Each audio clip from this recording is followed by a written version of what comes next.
বর্জ্য ব্যবস্থাপনায় ঝালকাঠি পৌরসভায় ডাম্পিং ব্যবস্থা না থাকায় শহরের ময়লা আবর্জনা ফেলা হচ্ছে সুগন্ধা ও বাসন্ডা নদীতে। এতে মারাত্মক দূষণের কবলে পড়েছে জেলার প্রধান এই দুই নদী। হুমকির মুখে পড়েছে জীববৈচিত্র্য। ঝালকাঠি শহরের দুই পাশ দিয়ে বয়ে গেছে সুগন্ধা ও বাসন্ডা নদী। পৌরসভার আবর্জনা ফেলার জন্য নির্দিষ্ট কোনো জায়গা না থাকায় শহরবাসী তা ফেলছে নদীতে। এমনকি খোদ পৌরসভাই নদীতে ফেলছে সব বর্জ্য। এতে মারাত্মক দূষণের কবলে পড়েছে এই দুটি নদী। নদী দূষণের বিরূপ প্রভাব পড়েছে মাছসহ অন্য প্রাণীকুলের উপর। দূষণে নাজেহাল বিষখালী, ধানসিঁড়ি, জাঙ্গালিয়া সহ প্রায় সব নদী খাল। নদীর দূষিত পানি ব্যবহারে নানা রোগে আক্রান্ত হচ্ছেন স্থানীয়রা।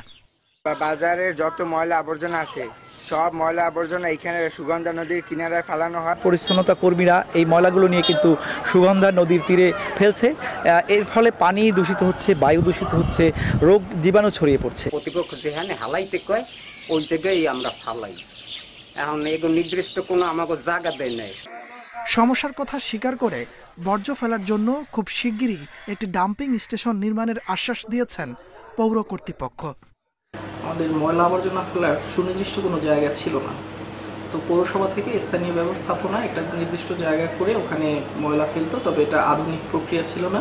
5 একর জমি আমরা অ্যাকোয়ার করতেছি, এখানে সলিড ওয়েস্ট ম্যানেজমেন্ট প্লান্ট স্থাপন করা হবে। ঝালকাঠি পৌরসভায় প্রায় 60,000 মানুষের বসবাস। প্রথম শ্রেণীর পৌরসভা হয়েও বর্জ্য ব্যবস্থাপনা না থাকা কর্তৃপক্ষের দায়িত্বহীনতা বলছেন পৌরবাসী। Independent news.